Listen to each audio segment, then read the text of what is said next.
नमस्कार साथियों, स्वागत है आप सभी का हमारे YouTube चैनल राजगुरुजी एडू पे। तो दोस्तों, राजस्थान बीएसटीसी यानी प्री डीएलएड एग्जाम 2024 का ऑनलाइन फॉर्म कैसे भरा जाता है, इसके बारे में इस वीडियो में आपको स्टेप बाय स्टेप जानकारी देने वाला हूं। तो बीएसटीसी का फॉर्म भरने के लिए सबसे पहले आपको इनकी ऑफिशियल साइट पे आना होगा, जिसका यूआरएल है pre-DLED-raj2024.in।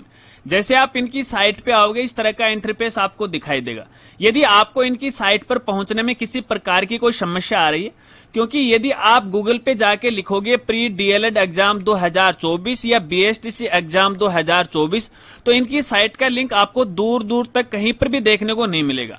तो इसके लिए आप हमारी साइट पे विजिट कर सकते हो। हमारी साइट का नाम है rajguruji.com, क्योंकि आपकी सुविधा के लिए हमने हमारी साइट पे डायरेक्ट लिंक प्रोवाइड करवा दिया।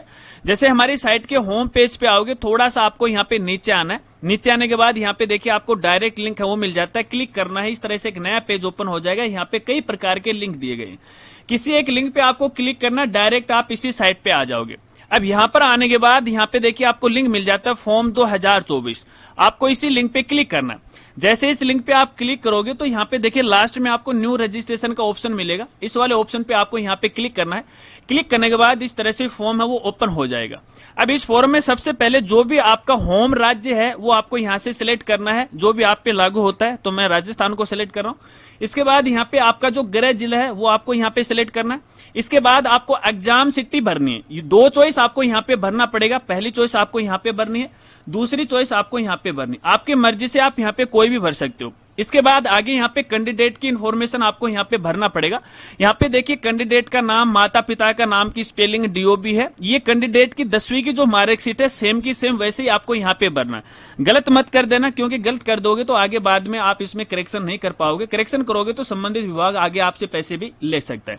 इसके बाद यहाँ पे आपका कोई भी एक एक्टिव मोबाइल नंबर है वो यहाँ पे डालना है। इसके बाद कैंडिडेट का जेंडर कौन सा है यहाँ से सिलेक्ट कर लीजिएगा। इसके बाद यदि कैंडिडेट मैरिड है तो मैरिड कीजिएगा, अन्यथा आपको यहाँ पे अनमैरिड करना है। यदि वो मैरिड है तो उसे पति या पत्नी का नाम आपको यहाँ पे लिखना पड़ेगा। इसके बाद आगे यहाँ पे कैंडिडेट की जो भी कैटेगरी है, एससी एसटी जो भी लागू होती है, यहाँ से सिलेक्ट है वो कर लीजिएगा। यदि उसकी सब कैटेगरी है तो सिलेक्ट कीजिएगा। यदि कैंडिडेट माइनॉरिटी ग्रुप से है तो यस कीजिएगा। अगर आप यहाँ पे यस करते हो तो आपका कौन सा ग्रुप है, मुस्लिम, सिख, ईसाई है, जो भी लागू होता है सिलेक्ट कर लीजिएगा। मेरे केस में मैं यहाँ पे नो कर रहा हूँ। इसके बाद यदि कैंडिडेट डिसेबिलिटी ग्रुप से तो यहाँ पे आपको यस करना, अन्यथा आपको यहाँ पे नो करना है। यदि आप यस करोगे तो यहाँ पे डिसेबिलिटी के नाम आ जाएंगे, कौन सी प्रकार की डिसेबिलिटी है। इसके बाद आगे यहाँ पे देखिए मेरे केस में तलाकशुदा है, विधवा है, यहाँ पे देखिए सब में नो दे रखा है, क्योंकि ये जो कैटेगरी हमारे पे लागू नहीं हो रही है। इसके बाद आगे यहाँ पे पूछा गया रक्षा कर्मी आश्रित। यदि कैंडिडेट किसी रक्षा कर्मी पे आश्रित है तो यस करना, अन्यथा आपको यहाँ पे नो करना। यदि वो एक्स सर्विसमैन है तो आपको यस करना, अन्यथा नो करना है। यदि आप कोई राजकीय सेवा में यानी राजस्थान के किसी भी गवर्नमेंट विभाग में कार्यरत हैं तो आपको यस करना, अन्यथा आपको यहाँ पे नो करना है। इसके बाद आगे यहाँ पे कैंडिडेट का परमानेंट एड्रेस आपको भरना है, और ये जो एड्रेस है आपको सही सही भरना है। उसका जो भी स्थायी पता है वो भरना है। इसके बाद दूसरे प्रकार का यहाँ पे पता है वो दे रखा है पात्राचार का। यदि यहाँ पे स्थायी पता और पात्राचार का पता दोनों सेम है तो यहाँ पे देखिए आपको एक बॉक्स है वो देखने को मिल जाता है। इस पर आपको यहाँ पे टिक लगाना है। तो ऊपर जो भी आपने एड्रेस सिलेक्ट किया है वो नीचे है वो ऑटोमेटिक आ जाएगा। हालांकि हमने अभी तक एड्रेस नहीं भरा, आगे हम भरेंगे। इसके बाद आपको आगे आना है और आगे यहाँ पे देखिए कैंडिडेट की जो क्वालिफिकेशन है उसकी जानकारी आपको यहाँ पे भरना है। तो यहाँ पे किस प्रकार की क्वालिफिकेशन है, यदि वो 12th पास है या अब की बार 12th की एग्जाम दी है, रिजल्ट नहीं है तो वो भी आवेदन कर सकता है। यदि आपने कक्षा 12वीं संस्कृत से की है तो आपको ये सिलेक्ट करना है।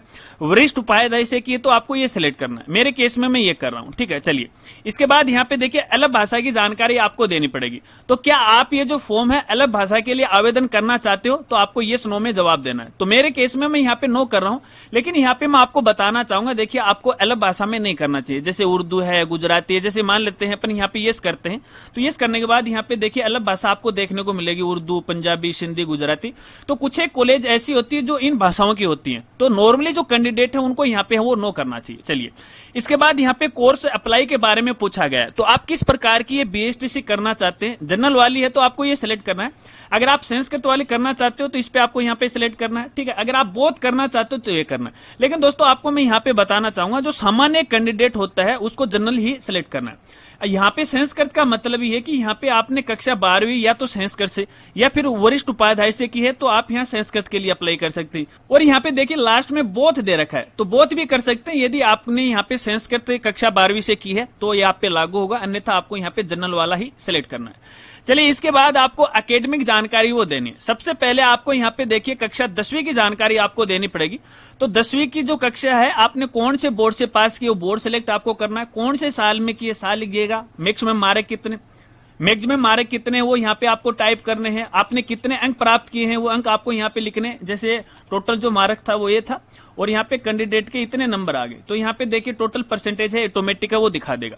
इसके बाद यहाँ पे देखिए कक्षा 12वीं की डिटेल आपको भरना है। बोर्ड कौन सा है आवश्यकता के अनुसार सेलेक्ट कर लीजिएगा, फिर यही नंबर आपको यहाँ पे देना है। अब यहाँ पे आपको साल भरना है। अब यहाँ पे देखिए जो कैंडिडेट इस बार कक्षा 12वीं में है, अभी तक रिजल्ट नहीं आया है, रिजल्ट की वेटिंग में है, तो उनको तो यहाँ पे अपीयर है वो दिखाना है। बाकी जिन्होंने कक्षा 12वीं पास कर ली है तो आप अपनी आवश्यकता के अनुसार यहाँ पे डिटेल है वो भर दीजिएगा। मैं यहाँ पे अपीयरिंग के लिए फॉर्म भर रहा हूँ, तो यहाँ पे देखिए जैसे मैंने अपीयरिंग को किया तो रोल नंबर आपको यहाँ पे डालना। बाकी यहाँ पे जो मार्क्स हैं वो आप पे लागू नहीं होंगे, आपको केवल रोल नंबर डालने। तो चलिए मैं ये रोल नंबर है इस तरह से वो डाल देता हूँ। इसके बाद यहाँ पे देखिए लास्ट में आपको बॉक्स मिलेगा, इस पर आपको यहाँ पे टिक लगाना है। टिक लगाने के बाद आपको नेक्स्ट पे क्लिक करना है। जैसे आप नेक्स्ट पे क्लिक करोगे तो आपकी ये स्टेप है वो कंप्लीट हो जाएगी। इसके बाद आपको कुछ डॉक्यूमेंट अपलोड करने, जैसे एक तो आपकी फोटो है, कैंडिडेट का सिग्नेचर है और उसका थंब इंप्रेशन है। तो यहाँ पे देखिए फोटो अपलोड करने के लिए आपको ब्राउज का ऑप्शन हो मिल जाता है, इस पर आपको यहाँ पे क्लिक करना है। जैसे आप इस पे क्लिक करोगे तो जो भी आपकी फोटो है यहाँ से सिलेक्ट वो कर लीजिएगा। तो चलिए मैं इस फोटो को सिलेक्ट कर लेता हूँ। अपलोड वाले ऑप्शन पे आपको यहाँ पे क्लिक करना है। जैसे आप इस पे क्लिक करोगे तो देखिए आपकी फोटो अपलोड हो जाएगी, कुछ इस तरह से आपको दिखाई देगी। इसी तरह से आपका जो भी सिग्नेचर है यहाँ से सिलेक्ट कर लीजिएगा और अपलोड कर दीजिएगा, तो देखिए आपके सिग्नेचर है वो भी अपलोड हो जाएंगे। इसके बाद यहाँ पे जो भी आपका थंब इंप्रेशन है वो आपको सिलेक्ट करना है। तो यहाँ पे देखिए मैं इसको सिलेक्ट कर लेता हूँ और अपलोड कर देता हूँ। जैसे मैंने इस पे क्लिक किया तो देखिए हमारी तीनों ही चीजें यहाँ पे है कंप्लीट अपलोड हो चुकी है। ठीक है, चलिए अगर इसमें किसी प्रकार का कोई एरर आ जाता है तो आप दोबारा वो ट्राई कर लीजिएगा। ठीक है, चलिए इसके बाद आपको नेक्स्ट पे क्लिक करना है। जैसे आप इस पे क्लिक करोगे तो देखिए फॉर्म का प्रीव्यू आपको कुछ इस तरह से वो दिखाई देगा। एक बार आप अपने फॉर्म को अच्छी तरह से वो चेक कर लीजिएगा कि किसी प्रकार की कोई गलती तो नहीं है। अगर कोई गलती है तो आप फॉर्म को एडिट भी कर सकते हो। तो लास्ट में यहाँ पे देखिए बैक टू फॉर्म का ऑप्शन आ जाता है, क्लिक कीजिएगा, वापस वही स्टेप पे ओपन हो जाएगी। यहाँ पर आपकी गलती उसमें अपडेट कर दीजिएगा, वापस यहीं आ जाएगा।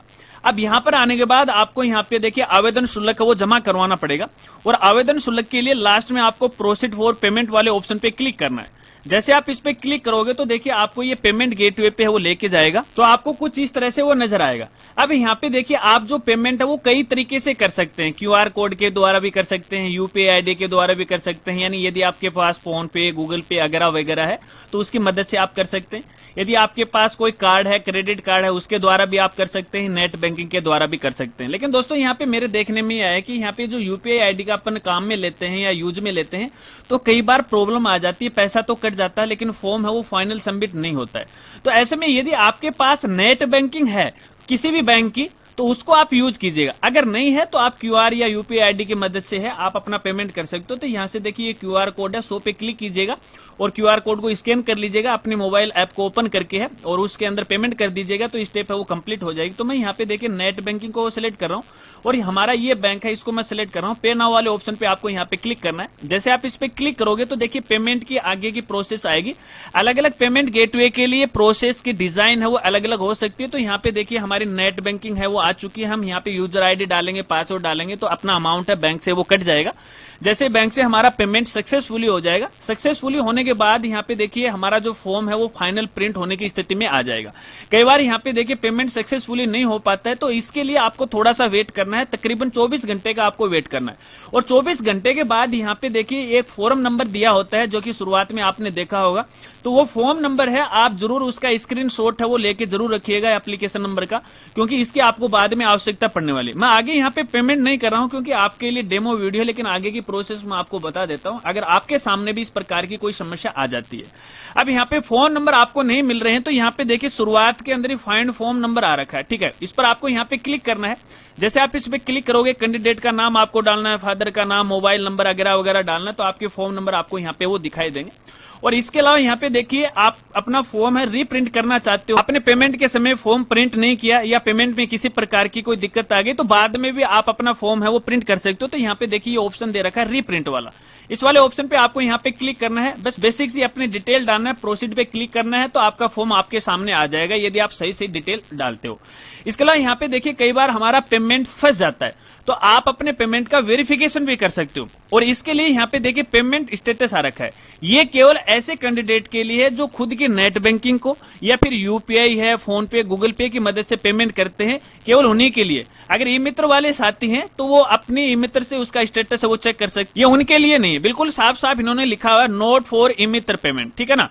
तो जैसे आप इस पे क्लिक करोगे, क्लिक करने के बाद यहाँ पे देखिए फिर से एप्लीकेशन नंबर आपसे पूछे जाएंगे, प्रोसीड भी आपको क्लिक करना है। क्लिक करोगे तो ये अपने आप है वो बता देगा कि आपका जो पेमेंट है वो सक्सेसफुली हुआ है या नहीं हुआ है। बस दोस्तों फिलहाल की स्थिति में आपको इतना ही करना है। इसी तरह से आप अपना आवेदन फॉर्म है वो भर सकते हो।